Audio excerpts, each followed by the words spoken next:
சிறப்பு வாய்ந்த நினைவேந்தல் உரையை ஆற்றவிருக்கிற தலைவர் நம்முடைய மரியாதைக்குரிய அண்ணன் செந்தமிழன் சீமான் அவர்கள்,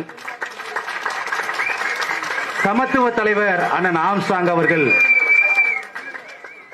இறந்தவுடன் அன்று அண்ணனுடைய உடல் பார்வைக்கு வைக்கப்பட்டவுடன் அண்ணன் செந்தமிழன் சீமான் அவர்கள் நேரில் வந்து அஞ்சலி செலுத்தி கண்டன உரை நிகழ்த்தினார்கள். அதன் பிறகு மிக காட்டமான கண்டன உரையை அண்ணன் அவர்கள் வெளியிட்டார்கள்.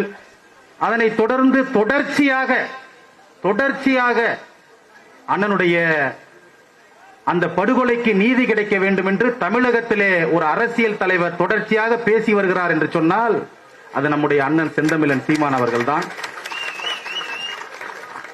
அந்த என்கவுண்டர் குறித்து கூட தொடர்ச்சியாக கேள்வி எழுப்பிய ஒரு தலைவர் அண்ணன் செந்தமிழன் சீமான் அவர்கள்தான்.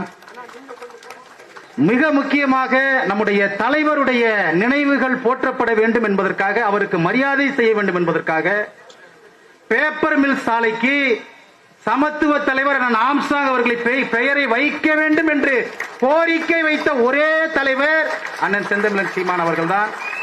அந்த அளவிற்கு அண்ணன் மீது பேரன்பும் பெருமரியாதையும் கொண்ட